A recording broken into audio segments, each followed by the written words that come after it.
Et puis après sont venues les questions les plus dérangeantes. Est-ce que vous avez des liens avec Al-Qaïda? Demande à ton avocat et puis va te faire enculer avec ça, d'accord? T'as voulu jouer au con, va jouer au con. Il m'a dit ouais je vais te la rendre mais je vais retirer. C'est combien il a dit? Il a dit 500 balles. Je vais retirer 500 balles pour le ménage et pour le dérangement et tout.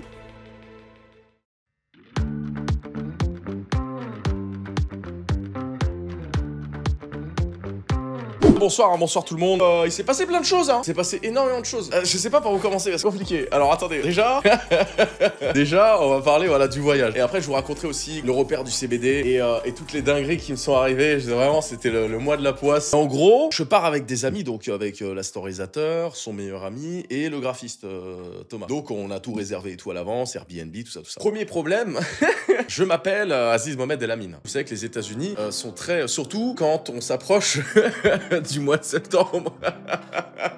We missed the truck! We're not aiming for the truck! Surtout quand on s'approche du mois de septembre. Et qu'en septembre, évidemment, il s'est passé ce qui s'est passé. Donc du coup, moi j'atterris au stage, je crois que c'était le 3. Donc faut savoir que dans le groupe, il y a un Brésilien, donc l'astorisateur. Le graphiste, il était blanc. Et le meilleur ami de l'astorisateur était blanc aussi. Donc eux, ils passent, normal, tranquille et tout, passeport, machin. Et moi, je suis né en France, les gars. Pas venu avec mon passeport algérien, ok? J'ai tout fait bien en plus, hein. J'ai coché toutes les cases et tout. Et du coup, je suis enfermé dans une boîte avec un monsieur, un noir américain. Mais en vrai, non, il était très sympa, très gentil. Du coup, je suis enfermé avec lui, je lui ai dit écoutez c'est quoi le problème, qu'est-ce qui se passe et tout. Il me dit écoutez c'est question de sécurité, il faut qu'on vous pose des questions. Je fais ah. Il me dit vos parents ils font quoi? Je lui dis je sais pas, ils sont en France, ils font leur vie, j'en sais rien. Qu'est-ce qu'ils font tes parents comme métier, ils habitent où? Il m'a dit t'es venu avec qui aux États-Unis et tout, donne-moi ton billet d'avion, là où tu vas crécher, le jour où tu vas partir et tout. En fait il a pris tous les renseignements possibles. Et puis après sont venues les questions les plus dérangeantes, direct. Donc après il a dit voilà est-ce que vous avez des liens avec Al-Qaïda?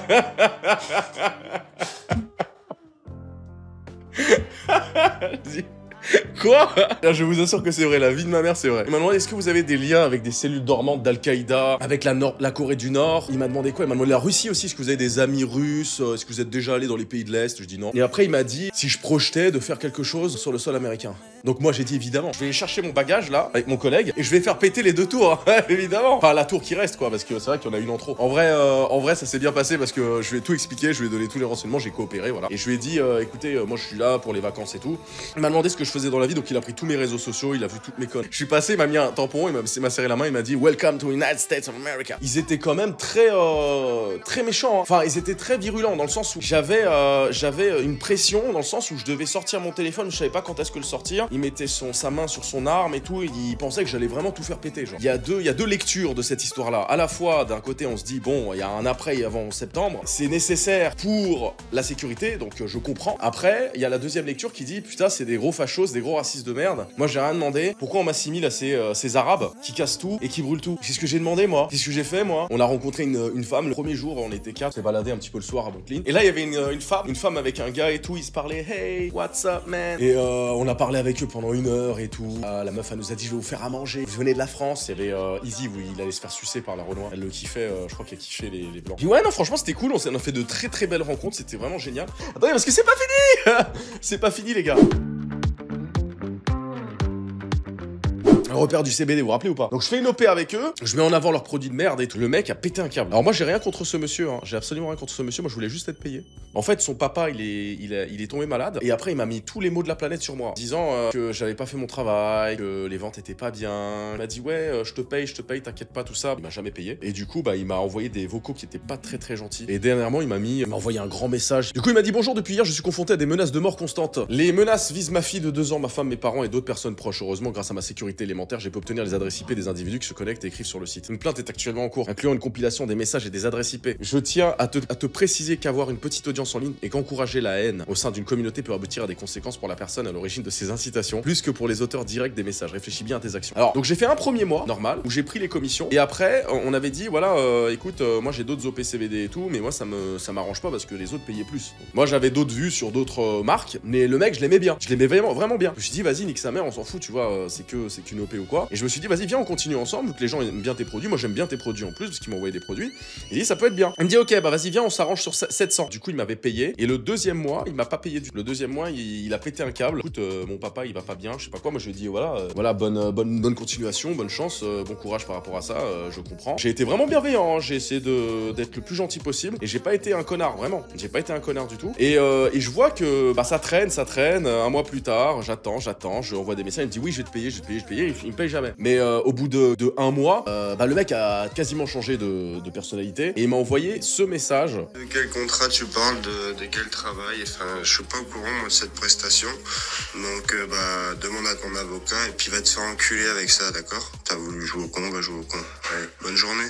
Voilà, donc c'était ce message-là. Et juste parce que j'ai relancé, mais je lui ai jamais, écoutez bien, je lui ai jamais manqué de respect, j'ai jamais insulté. Après, il n'y a pas eu d'accord par écrit, c'était un accord sur Discord et tout, mais je lui faisais confiance, vous comprenez? Je prends une OP, je la présente, voilà, je vérifie un peu le truc, je vois que c'est potable, je la présente et je prends ma thune, je prends mon chèque, vous voyez ce que je veux dire ou pas? Mais lui, il a vraiment pas été réglo. Et du coup, il m'a dit, donc là, le message que je vous ai montré, puis après, moi, en stream, j'ai fait un coup de gueule, donc j'en ai parlé à Marine qui mettait en avant aussi les produits, et Marine, elle était pas contente, donc elle a dit, voilà, elle a dit, voilà, c'est pas cool, etc. Mais il y avait d'autres personnes dans le chat qui encourageaient en disant, voilà, on va lui niquer sa mère, on va le menacer de mort, etc., etc. Mais c'est pas une bonne chose. Pas à partir de ce principe-là, même si j'ai un peu le seum, c'est vrai, je trouve que, voilà, c'est pas une solution. Et du coup, après, il m'a dit, donc, par ailleurs, je souhaite revenir sur tes déclarations lors de ton live d'hier. J'ai reçu un enregistrement de ce live. Pour le premier mois, tu as demandé une commission, ce qui était acceptable. Le deuxième mois, tu as demandé 700 €, j'ai accepté et j'ai payé. Cependant, tu n'as pas voulu signer de contrat ni fournir de justificatif. Donc, c'est lui qui voulait pas de contrat, il voulait faire ça aux blagues parce que sa société était nouvelle, mais bon, c'est pas grave. J'ai le sentiment que tu es uniquement motivé par l'argent, ce qui est déplorable. Le mec, c'est le mec. Alors, c'est le mec qui m'a dit, j'ai pas envie de te payer, les chiffres, ils sont horribles. C'est lui qui me cassait les couilles avec les chiffres. Et c'est lui qui me dit que je pense qu'à l'argent. Alors que je lui ai fait un prix, hein. Je lui ai fait un bon prix. C'est vraiment pas vrai. C'est vraiment pas honnête de sa part parce que j'étais pas motivé vraiment par l'argent. Son putain de truc, je l'ai consommé, je l'ai montré, j'ai tout fait. J'ai même travaillé plus que l'OP. C'est-à-dire, je l'ai laissé, quoi, quelques semaines de plus et j'ai pas été payé. Donc, franchement, j'ai été vraiment gentil et je voulais vraiment lancer son business de bonne foi, tu vois. Parce que je sais ce que c'est que lancer un business, lancer une boîte ou quoi. Ça peut être dur. Et du coup, voilà, j'ai essayé de l'arranger. En plus, il dit qu'il n'y a pas eu de vente, frère. Je vous montre le dashboard, mais il m'a banni du dashboard, donc j'ai plus rien. C'est des belles sommes quand même. Il y a beaucoup de gens qui ont acheté du CBD et tout. Et que ce soit des huiles, que ce soit du thé, des trucs comme ça. Et franchement, c'est dommage. Et du coup, il me dit, ensuite, j'ai été en vacances et à mon retour, j'ai dû m'occuper de mon père atteint d'un cancer de stade 2. Contrairement à ce que tu as dit sur ton live, il n'est pas mort. My bad, pardon, parce que je savais pas. Moi, je pensais qu'il était mort, c'est pour ça. Entre temps, le 1er juillet. Non, mais c'est. Attendez, parce que voilà, c'est pas très drôle, mais juste, c'est la situation qui est voilà. Entre temps, le 1er juillet, Twitch a interdit la promotion. Alors celle-là, elle est magnifique, écoute bien. Entre-temps, le 1er juillet, Twitch a interdit la promotion de produits à base de cannabis sur sa plateforme. Tous les streamers ont compris cette directive, sauf toi. Tu vas continuer à promouvoir illégalement ces produits malgré l'interdiction évidente. Alors attends, j'ai une conversation avec lui où je lui prouve par A plus B que le règlement qui a été mis en place n'est plus en vigueur. Parce qu'en fait, Twitch avait mis en place quelque chose, il y a eu un tollé, ça a fait un bordel sur les réseaux sociaux, et après, ils sont revenus sur leurs règles. Vous voyez ou pas? Ils sont revenus sur leurs règles, et du coup, moi, il m'avait demandé, il m'a dit, ah oui, t'es sûr, hein, j'ai un contact chez Twitch, je sais pas quoi, j'ai un contact chez Twitch, je vais lui demander et tout. Et moi, je lui ai envoyé le tweet officiel. Je lui ai dit que voilà, les règles, elles sont pas en vigueur. Là, récemment, je crois que c'est le cas. Mais à l'époque où je faisais les streams CBD, c'était pas le cas. Donc ça, c'est encore un mensonge, mais bon, c'est pas grave. Et j'ai les preuves. Tu m'as parlé de Kik, mais nos publics diffèrent grandement. Ce qui rend cette proposition inintéressante pour moi sans réponse de ma part. Je comprends pas pourquoi tu as poursuivi une promotion illégale sans relance de ma part. En fin de compte, je souhaitais trouver un arrangement avec toi, mais aujourd'hui, j'ai reçu l'enregistrement de ton live ainsi que 20 messages de menaces de mort. Ils ont même envoyé des messages à ma famille personnelle accompagnés de photos de ma mère et de ma fille. Sois conscient que même avec une petite communauté, les conséquences peuvent être graves. Tu es à l'origine de cette haine en l'encourageant dans tes lives et en l'incitant à la haine envers moi. Ne nie pas car j'ai des vidéos, tes paroles sont claires enregistrées avec tes collègues en direct. Tes collègues. Bonne continuation, si je vois encore un live haine comme ça avec des nicks son père, mort nique sa mère, on va le soulever, etc. Nous déposerons plainte, bonne continuation. Enfin bref, voilà, et du coup, bah, j'ai plus de nouvelles, voilà, donc c'était juste le coup de pute pendant les vacances de repères du CBD, quoi. Bon, voilà, maintenant, ça m'apprendra, j'aurais pas dû faire doper avec eux, mais j'ai voulu l'aider, vous voyez, comme quoi, des fois, on les arrange et les gens, ils sont pas vraiment coopératifs. Passer ce truc là, après donc je quitte New York avec un appartement à la clé, parce qu'en fait je vous explique, j'étais dans un appartement situé à Malte, dans une ville qui s'appelle Attard. Ça me tue. J'avais une proprio en fait qui était insupportable. Elle était insupportable. En fait, elle me disait, enfin, c'était pas une proprio. En fait, j'ai l'impression que c'est une mafia maltaise. C'est très bizarre. Je vais vous expliquer. C'est très très bizarre, les gars. Attendez, hein. C'est très très bizarre. Donc, on arrive dans le logement et tout parce qu'en fait, on a galéré pour trouver un logement. Vous vous rappelez l'époque, c'était l'époque où il y avait où je voulais trouver un loyer un peu moins cher. Et parce que je payais 1450, j'étais à Saint-Julian, donc dans une des villes principales, la ville de la fête, etc. Bon, sauf que moi, je sors jamais, donc j'en ai rien à foutre de sortir à Saint-Julian. Du coup, je me suis dit, vas-y, on va s'éloigner un petit peu, on va trouver un truc plus confort et moins cher. Donc, tout bénef. Et vu que Malte, c'est petit, bah, tout est à proximité, donc ça sert à rien de se mettre dans des grandes villes. Et du coup, bah, j'ai emménagé là-bas. Pire erreur de ma vie, donc machine à laver qui marche pas, four qui marche pas, lavabo et chasse d'eau. Alors, parce que faut savoir, moi je fais des gros caca. Moi je chie énormément. Je chie des énormes merdes. Et quand je vais aux toilettes, eh ben la chasse d'eau, faut qu'elle soit puissante, tu vois. Faut qu'elle soit normale. Faut qu'elle soit fonctionnelle. Et du coup, bah là-bas, il y avait pas de chasse d'eau. La chasse d'eau, elle était, il fallait tirer la chasse au moins un minimum dans no joke, 3 fois. Ou sinon, si vous voulez que la chasse d'eau fonctionne, il fallait allumer le robinet pendant 2 minutes, laisser l'eau couler jusqu'à ce qu'il y ait de la pression pour appuyer. Enfin bref, une horreur. Du coup, bah j'envoie un message à la proprio. Je lui dis, écoutez, parce que moi j'avais déjà envoyé des messages en disant, voilà, faut réparer ça. Et à chaque fois que les ouvriers y passaient, déjà ils nous parlaient comme des chiens. Et surtout un autre truc, c'est que ils réparaient, mais ils réparaient pas. En fait, ils venaient pour rien. Ils venaient, ils regardaient et tout. Ils me disaient ouais, la chasse d'eau elle marche, tout ça, ils partaient. Et en fait, rien ne fonctionnait, rien ne marchait, ça servait à rien. Le four il s'éteignait. Enfin bref, c'était une horreur. Et quand je parlais à la meuf, j'envoyais des messages parce qu'on avait un groupe WhatsApp. J'envoyais un message et là je dis vas-y, je vais tout lui lâcher. Je lui ai dit écoutez, y a rien qui marche dans votre appartement, j'en ai marre. Vous ramenez des gens ici, ils nous parlent comme à des chiens. Vous à chaque fois vous dites ouais, qu'est-ce qu'on a fait.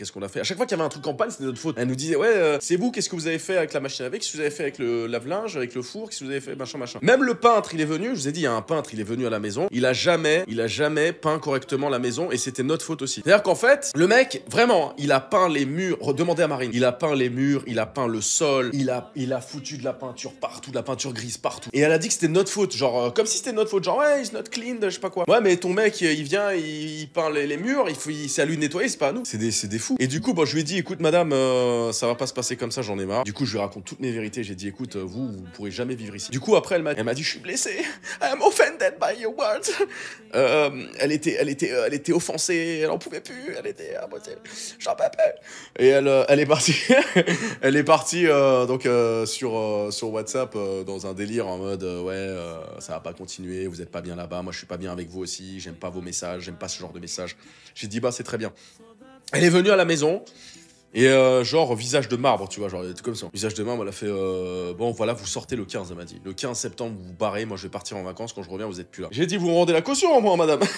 Elle a dit oui. Du coup, on est parti sur un commun accord, un consentement mutuel, un accord mutuel à l'amiable, où elle me rendait la caution et je me barrais. Voilà. Donc moi ça m'allait parce que j'allais partir à New York, donc je revenais et puis après il fallait trouver un logement. Les prix du marché ont baissé parce que l'été est passé, etc. Donc c'était bénéf pour moi. Bah moi, en vacances, qu'est-ce que je fais? Bah je suis en contact avec des agents et je cherche un logement. Attends, est-ce que c'est pas fini, les gars?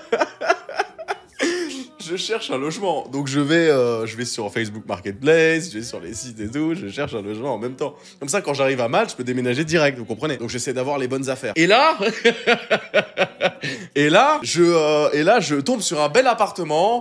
C'est un ami qui me l'a trouvé, enfin un ami, un agent immobilier à Malte, un Français qui m'avait trouvé le premier appart avant que j'arrive à Malte et tout. Donc du coup, je lui fais confiance et tout pour ça. Et je lui dis voilà, trouve-moi un appartement, 2 chambres, un truc bien entre 1100 et 1200 maximum, voilà, pour une colocation. Et je lui dis, on s'en fout de la localisation du moment que c'est pas trop loin non plus et qu'on peut, voilà. Et il me trouve un truc, un truc vraiment neuf, hein, brand new, vous voyez, genre tout neuf. C'est-à-dire les lits neufs, appart neuf, tout neuf, vue sur la mer, 1150 balles par mois, genre vraiment, vue sur la mer et tout, petit balcon propre. Bon après, c'était pas hyper grand non plus, mais c'était pas mal. Et on arrive dans... on arrive le jour, en fait, faut savoir que c'est très compliqué. Cette journée, elle était trop compliquée parce que fallait qu'on prenne 2 vols d'affilée. C'est-à-dire que j'ai fait Paris-New York dans la même journée. Paris-New York, j'ai fait, je crois que c'est moins long le retour. J'ai fait 6h30 ou 7h de vol retour. Et après, j'ai attendu pour mon vol Paris-Malte. Donc, ça veut dire 2h30 en plus. Donc, il y avait une escale. Moi, j'arrivais le matin, on est arrivé à Paris à 8h. Il fallait prendre l'avion à 15h, 17h. Bon, l'avion, il avait 2 heures de retard en plus. C'était génial. La meilleure journée de ma vie. La meilleure journée. Et qu'est-ce qui se passe? Bah, je vais dans le logement, puisque le mec me dit tout. On a une conversation WhatsApp comme la plupart des gens. Donc, j'ai payé le logement. J'ai tout envoyé comme...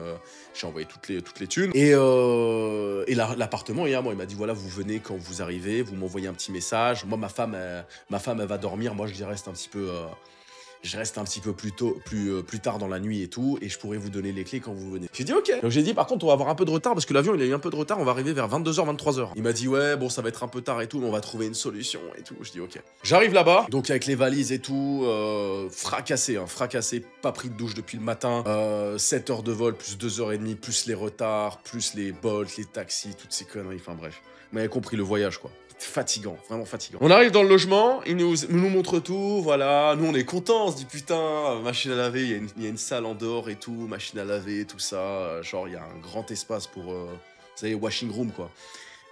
Putain, il y a 2 chambres, elles sont larges, dans chaque chambre, il y a une salle de bain. C'est génial, tu vois, c'est vraiment extraordinaire. Et qu'est-ce qui se passe? Le mec, il me dit, voilà, tout est bon et tout, demain matin, on se voit vers... Enfin, pas demain matin, il m'a dit soit le matin, soit l'après-midi, avec Kevin...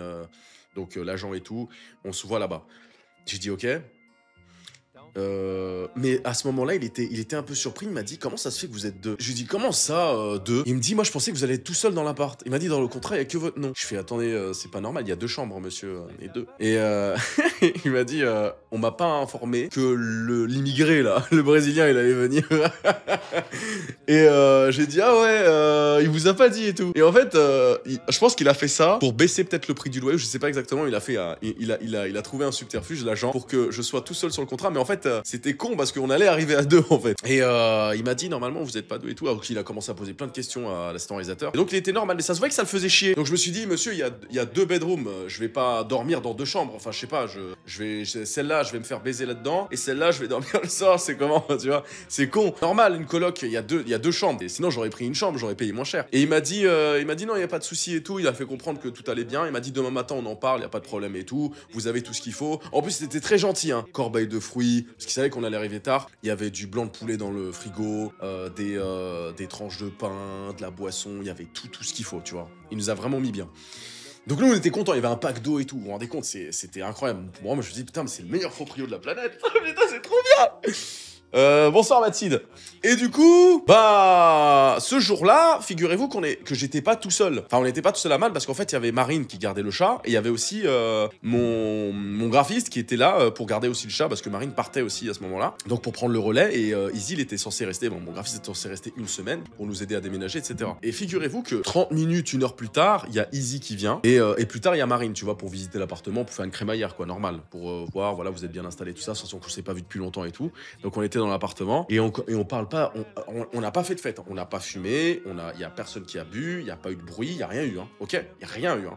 On est juste rentré dans la... De toute façon, on était crevés, donc on n'allait pas faire la bamboula. Vous voyez ce que je veux dire? Enfin, on n'allait pas faire la fête, quoi. Et du coup, on était morts. Nous, ce qu'on voulait, c'était prendre une douche et dormir, quoi. Et le mec, il nous dit, il m'envoie un message, il me dit, you have visitors. Et sur WhatsApp, hein, vers 23h30 minuit, tu vois. You have visitors. Je fais, ouais. Je fais, ouais, il y a un ami qui vient et tout, parce qu'il a gardé mon chat. Il est venu me rapporter quelque chose aussi, parce qu'on va dormir ici et tout. Et il me dit, ah, ok, il me dit, c'est pas possible. Il me dit, c'est pas possible de ramener des gens à cette heure-là. Ça fait du bruit. Il m'a dit, j'ai déjà des locataires qui se sont plaints. En 5 minutes chrono, hein, vraiment. Marine et Izzy, ils ont eu le temps d'avancer dans le couloir, s'asseoir sur le fauteuil que j'avais reçu le message. Et je lui ai dit, attendez, vous nous entendez là? Donc je lui envoie, you heard us là? Tu nous entends? Alors qu'on parlait genre limite comme ça. Ouais, c'est vrai, c'est bien. Du coup, tu vois, on parlait comme ça. Vraiment doucement. Et l'appartement était neuf, hein, c'était des gros murs et tout, putain d'appart, tu vois, donc c'est impossible qu'il entendait. Impossible, faut être fou. Et il m'a dit, ouais, je vous entends, alors qu'on chuchotait. Il me dit, je vous entends. Je fais, ok. Et après, on s'est rendu compte, justement, voilà, c'est bien Renoir, on s'est rendu compte qu'il y avait une caméra à l'entrée du logement. Donc, en fait, il a vu 2 personnes, il a dit, ah ouais, vous êtes 4. Le mec, il a dit, oh putain, ils vont faire une fête ou je sais pas quoi. Je fais, non, on n'est pas 4. Enfin, aussi, on est 4, mais on discute normal et on va sortir de toute façon. On va sortir, on va fumer dehors et tout. Ou je sais pas, on va sucer, je sais pas, je sais rien, on va aller dans un restaurant, je sais pas, on va manger, je sais pas, on avait plein de choses à faire. Tu vois, histoire de dire, voilà, on va sortir, on va faire un truc. Et le mec, il me dit, ouais, mais demain, je vais voir avec l'agent et tout, c'est pas possible. Faut qu'on arrête. Après, moi, je lui ai envoyé un message, je lui ai dit, bon, voilà, si je me casse, vous me rendez la caution. La boucle. La boucle. Mais ce qui est bien, c'est que j'avais pas ramené tous mes affaires. Je venais d'arriver à Malte, donc j'avais pas ramené tous mes affaires, j'avais pas mes valises, mes trucs, parce que si j'avais mes cartons et tout, ça serait parti en couille. Bon, je crois que l'assistant réalisateur, il avait cours le lendemain, ou il avait un truc à faire le lendemain. On l'a laissé dormir, nous on est sortis. Et lui, il arrivait pas à dormir, il arrivait pas à rentrer dans l'appartement, je crois, au bout d'un moment, parce qu'en fait, il était sorti avec nous, après il est rentré. Et alors, il a rappelé le proprio pour qu'il vienne l'aider. Le proprio, il a pas dormi de la nuit, parce qu'il avait pas ouvert la porte. Et après, le proprio, bah, il commençait. Enfin, je crois que c'était une bonne discussion. L'assistant réalisateur, il en pouvait plus, il a dit oui, voilà. Moi, j'étais pas là, mais apparemment, ça s'est bien passé et tout. Il est parti dormir. Et moi, quand je suis rentré, 2-3 heures plus tard, bah, le mec, il m'a envoyé un message, il m'a dit, vous avez besoin de partir tout de suite, on n'a pas besoin de Kevin. On n'a pas besoin d'un agent ou je sais pas. Il m'a dit, vous partez tout de suite, à 6h54 du matin. 6h54. J'avais même pas le temps de m'allonger dans mon lit. Puis à 6h54 du matin, il m'a dit, dehors les Arabes, dehors. Et bah, je me suis levé, je me suis dit, vas-y, viens, on se casse, parce qu'il va nous casser les couilles, on va pas pouvoir dormir, frère. C'est insupportable, le mec, il arrête pas. Attendez, parce qu'il y avait sa femme aussi. Parce qu'on est sorti sur le balcon, au bout d'un moment, on est sorti sur le balcon juste pour voir apprécier la vue mer qu'on avait jamais appréciée. Grosse folle, hein. Une grosse folle, complètement tarée. Elle venait avec son chien et elle faisait, elle nous disait, ouais, fermez la fenêtre en haut. Parce que c'était premier étage, je crois, ou deuxième. Elle dit, fermez la fenêtre quand vous êtes sur le balcon et tout, genre un truc du genre. Après, on comprend pas, tu vois, pas de bonjour, rien du tout, une gueule de mort, comme ça, une vieille gueule de maltaise mal baisée, quoi. Eh non, close the door. Et du coup, fallait fermer la porte quand tu rentrais dans le balcon. Et fallait aussi fermer la moustiquaire aussi. Et après, j'ai regardé, mais j'ai fait, c'est pas possible. Même l'assistant réalisateur, il a pété un câble, il a fait, on peut pas rester là, c'est pas possible. Donc là, on est parti. Et le mec, vous savez ce qu'il me dit? Alors, c'est incroyable. Parce que le matin, il vient, et j'ai dit, vas-y, viens, on se casse. Je lui ai dit, descends, frérot. Je lui ai dit, descends, j'en ai marre. Tu m'as saoulé, là, à me parler sur WhatsApp. Du coup, il est descendu. Et il m'a dit, vas-y, prenez vos affaires, partez. J'ai dit, ok, mais rends-moi ma caution, fais-moi mon chèque et je me casse. Et il m'a dit, ouais, je vais te la rendre, mais je vais retirer. C'est combien il a dit? Il a dit 500 balles. Je vais retirer 500 balles pour le ménage et pour le dérangement et tout. Je fais, non, mais ça va pas la tête. Je lui ai dit, monsieur, parce que moi, c'était déjà arrivé une fois cette histoire. Et je me suis dit, je me referais pas avoir une deuxième fois. Jamais de la vie. Jamais de la vie. Parce que les Maltais, ils sont très malins. En business, ils sont très durs et ça, c'est très connu. Et faut faire attention. Justement, quand vous venez à Malte ou quoi, faites très attention à vous, les gars. Faut pas vous faire avoir. Les lois, on est en Europe, on n'est pas au Gabon, ok? On est en Europe. Je lui ai dit, écoutez, monsieur, j'ai signé un contrat. Vous avez signé ce contrat. J'ai l'exemplaire du contrat. Là, vous êtes chez moi. Il est venu à l'intérieur. Il est venu. Je lui ai dit, vous êtes chez moi. C'est vous qui allez sortir. Je lui ai dit, c'est vous qui sortez de chez moi. Vous appelez la police et après on voit avec la police. Mais si vous me rendez pas ma caution, c'est plus un arrangement à l'amiable alors. L'arrangement à l'amiable, c'est on casse le contrat. Tu me rends ma caution et je me casse. Ça, c'est un arrangement amiable. Mais l'arrangement normal, il stipule pas que je me casse et que tu me prends 500 balles. Non. Dans ce cas-là, je reste. Bah oui, j'ai payé ma caution, donc je reste. Et il m'a dit non et tout. Il y a un ménage. Vous savez combien de locataires j'ai raté à cause de vous. Beaucoup de locataires allaient venir et tout. Je les ai ratés, machin. Je dis mais c'est pas notre problème ça, monsieur. C'est pas notre problème. Vous êtes pas d'accord avec nous. On n'a pas le droit d'inviter des gens. Moi, je peux pas travailler, donc ça sert à rien. En fait, je vais pas vous payer votre loyer. Vous allez perdre du temps. Et du coup, bon, il y a le réalisateur aussi. Il a fait un petit cinéma. Il a fait Actor Studio. Il a dit ouais, moi je travaille chez McDo. Je suis étudiant. J'en peux plus. Et le mec, il a cédé. Je lui ai dit bon, écoute, appelle la police. J'en peux plus moi.